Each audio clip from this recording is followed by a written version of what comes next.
Okay, this is section 2.2 in your textbook on page 83.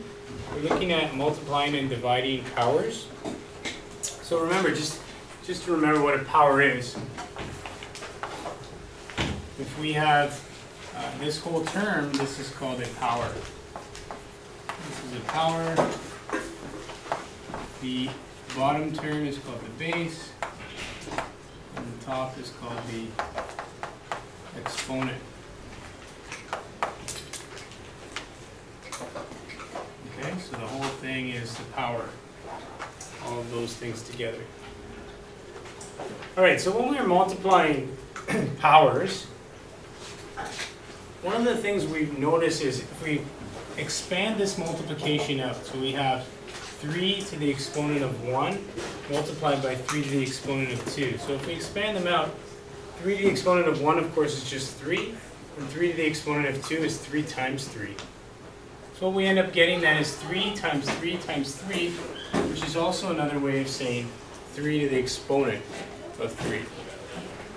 Okay? So I'm just showing kind of a consistent pattern here. When we have 3 squared times 3 squared, what we get is 3 times 3, which is 3 squared, times 3 times 3, again, which is 3 squared. So we have 3 to the exponent of 4, which is the same as this. So the pattern you notice then is that this is the same as 3 where we add the exponents, 1 plus 2. This is the same as 3, 2 plus 2. So we see then that 3 to the exponent of 1 plus 2 is 3 to the exponent of 3, and 3 to the exponent of 2 plus 2 is 3 to the exponent of 4. So we end up getting this law over here for multiplying powers. We multiply powers of the same base. Very important to notice that this only works when the powers have the same base. What we're actually doing then is adding the exponents.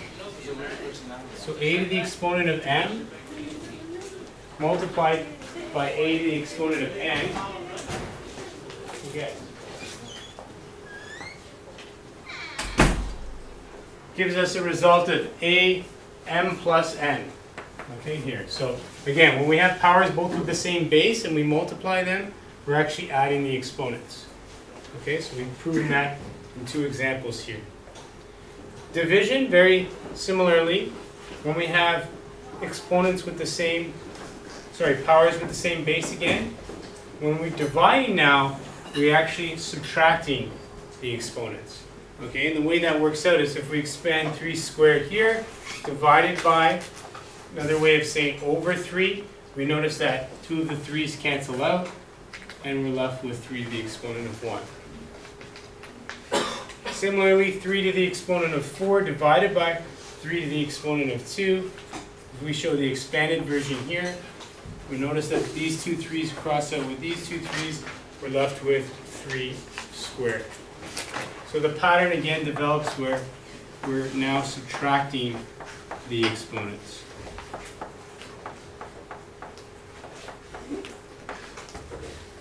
And this works for any large number. We can take 3 to the exponent of 12 divided by 3 to the exponent of 9. And what we're going to get, if we did all the expanding and crossing out, what we notice is we just get 3, 12 minus 9, 3 to the exponent of 3. Okay? And you can verify this also on your calculator if you like. Any questions with this? Yep. What if the bases are different? The bases are different, you cannot do this. Okay? It's a shortcut when bases are the same. Okay? If the bases are different, it throws everything off, so it doesn't work. Okay? If we have, say, 2 to the exponent of 3 divided by 6 to the exponent of 2, can't do any of this with the shortcuts of the exponents. Okay? You'd have to work this out separately with your calculator. So here you would use your calculator. Can't do any simplification with the exponents. Okay? So very important that the bases have to be the same. Alright, so with that division rule then, we get this general law or principle. A to the exponent of m divided by a to the exponent of n gives us that same base of a, where your exponents are now subtracting each other, n minus n. And of course, in this particular case, we can't have an a value equal to 0, because we cannot divide by 0. Okay, that's the reason why that stipulation is there.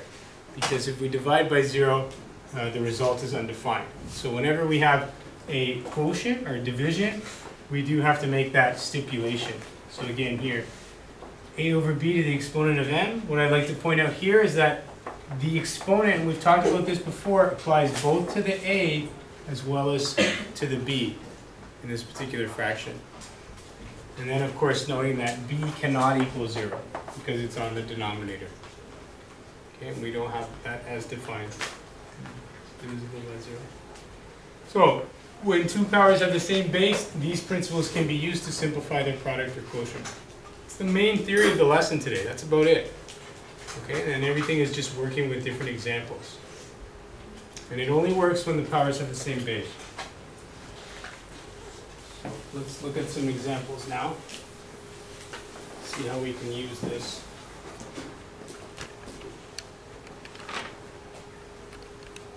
Okay, the first example is on page 84.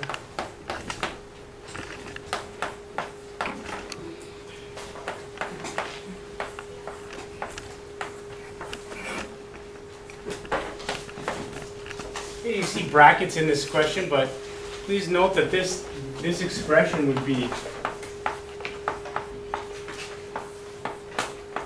these are equivalent, right? We don't necessarily need those brackets. We know that without the brackets, we're also assuming that there's a multiplication there. Okay, when we have two variables next to each other, there is a little multiplication that lies in between them. Right, so we have 7 to the exponent, x to the exponent of 7 multiplied by x to the exponent of 3, all divided by x to the exponent of 6. So based on our laws that we've learned, as long as the bases are the same, we can take these shortcuts. Okay, so when we multiply exponents, we're going to do, when we multiply powers, what are we going to do with the exponents? Nicholas? Add. Good, we're going to add them. So we have x, 7 plus 3, over x to the exponent of 6. Michael? Do we have to show how we add them, or can we just? No, you can just add them. You could just add them. Yep, I'm just because the first time I'm doing it, I'm doing all the steps. So now we have x to the exponent of 10 divided by x to the exponent of 6. Now when we divide powers, what do? Mark? They cancel out. Okay, what do we do with the exponents when we're dividing the powers of the same base? You subtract the numerator by the denominator 1. Good, yeah, you're going to subtract 10 from 6, right? So 10 minus 6, we're left with x to the exponent of 4. Any questions there?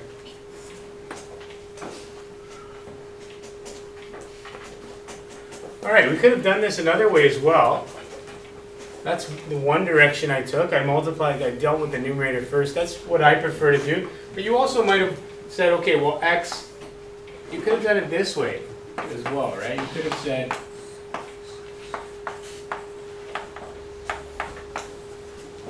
you could have dealt with the division first. Okay, it's following BEDMAS. Remember, multiplication or division are equal. So if I wanted to divide this first, you would have had 7 minus 6. So x, 7 minus 6 times x to the 3.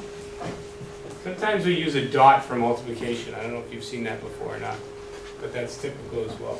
So now we have x to the 1 times x to the 3, exponent of 3, and then we have x 4. So we could have done it that way as well. Either way would have been just as correct. All right, next one. A little more complicated. Example 2.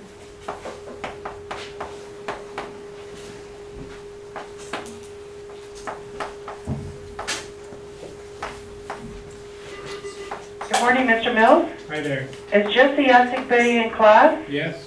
Could I see him in the office, please? Sure. Thank you.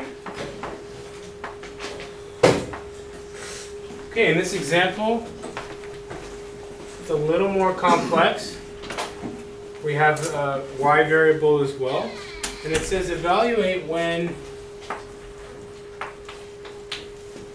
x is equal to 3 and y is equal to -2. Okay, so what would have been the first thing that you would have done up until today? You would have done what immediately? Yeah, Kevin. Right, so you would have substituted in 3 for x and -2 for y. Why do you think I might not want to do that right now? You can tell me. Austin, why wouldn't you do that right away? Any reason?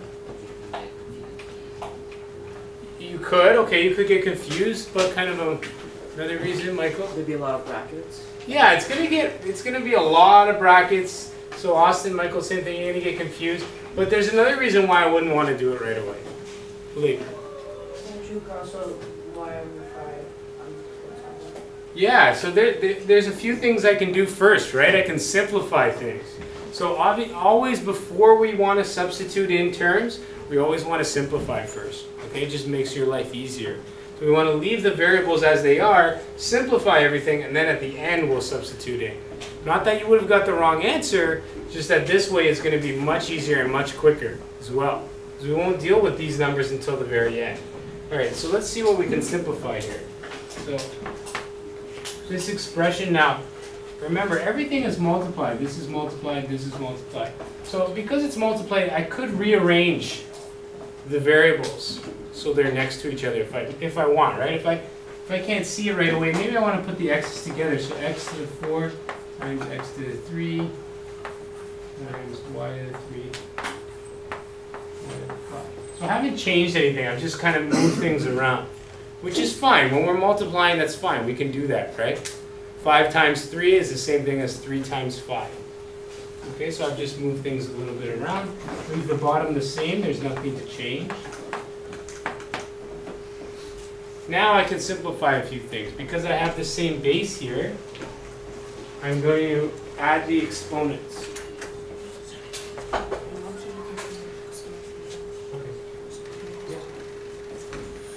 So I'm going to add the two exponents here.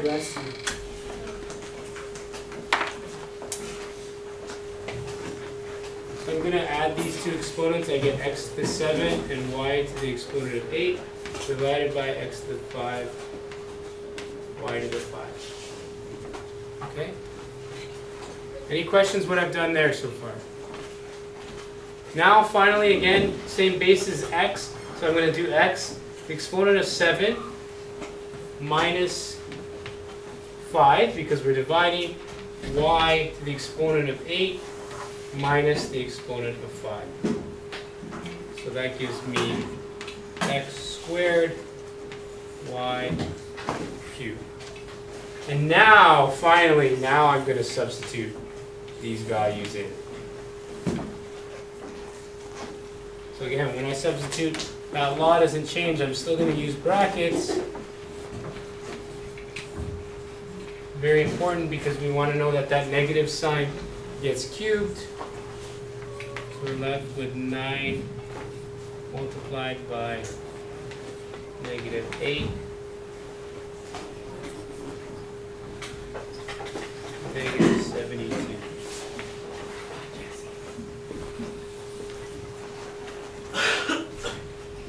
Any questions there? So pretty simple stuff with these exponent laws, guys. It's kind of like addition and subtraction in a way. That's all we're doing with the exponents.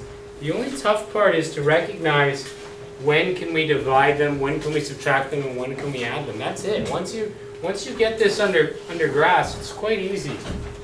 These examples, okay? Let's do another one.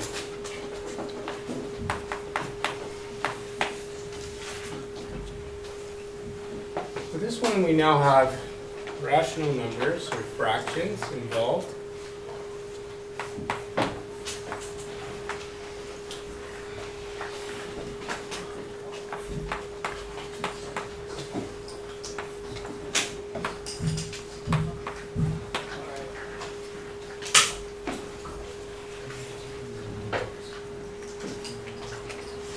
Alright, so this one looks quite a bit different. The first thing to notice, please pay attention to this, is that the exponent of 5 applies not only to the number, but it also applies to the x value and to the y value. So this exponent applies to every one of these terms. Okay? Let's leave the negative 2/5 by itself in brackets for now, and we're going to apply the 5 to that separately. Okay? If we did expand this out, the 5 would apply both to the numerator and the denominator, but I'm leaving it in brackets for now and applying the 5 to that whole term. And then what I'm left with is that.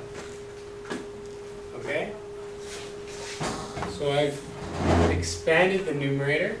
The denominator, there's not much I can do because I want to leave this negative 2/5 term alone so that it's the same term as in the numerator. That way I can work with them, right? I can work with it and maybe make some cancellations. Notice that these two values, or these two bases, they're identical. You couldn't do this if the negative sign wasn't both there, but because the negative sign is there, because it's a 2/5, both this base and this base is the same, so I can actually make that subtraction. So I have negative 2/5, the exponent of 5 minus the exponent of 3. Okay, I'm just taking this 5 and minusing this based on the same law we've learned, same base. And now I have 5 minus 1, remember there's a 1 there, and 5 minus 1. So I have x, 5 minus 1, y, 5 minus 1. So let's do that calculation.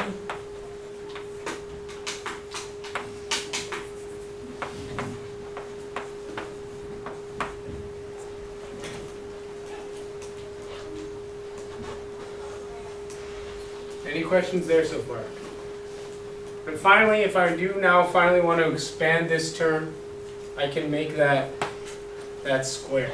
Remember, this negative sign is going to apply to the numerator, so when I square it, I get positive 4 over 25. Right? 2 gets squared, 5 gets squared. Sorry, the negative 2 gets squared. And then x to the 4, y to the 5. And that's the final answer. Yeah? Isn't it still y to the power of 4? Sorry, yes. Thanks, Dave. Any questions there?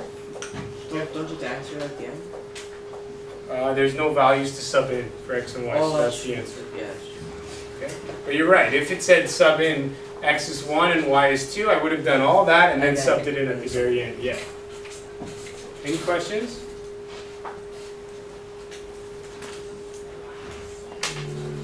One more example. Let's see if I can get a complicated one.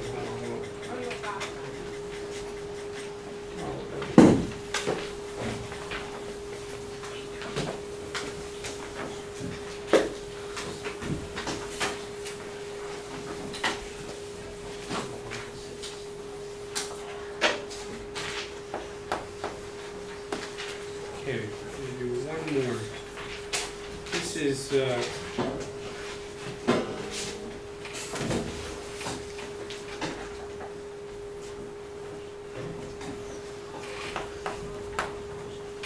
this is 12e from the homework.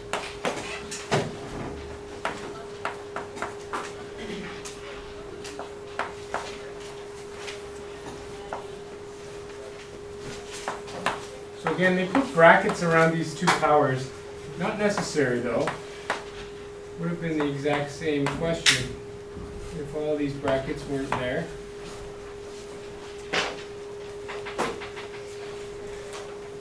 Alright, so taking it one step at a time here. There's nothing in the numerators that we can simplify. Nothing in the denominator that we can simplify, so we're going to start by just working our way through. So 6 divided by 3 we know is 2 right away. X to the exponent of 4 divided by x to the exponent of 3 is x 4 minus 3. and then y to the exponent of 6 minus y to the exponent, or divided by y to the exponent of 3 is 6 minus 3.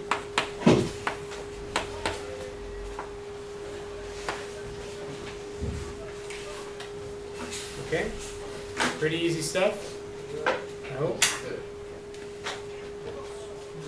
Okay, that's the end of 2.3. You guys can start your homework on 2.3.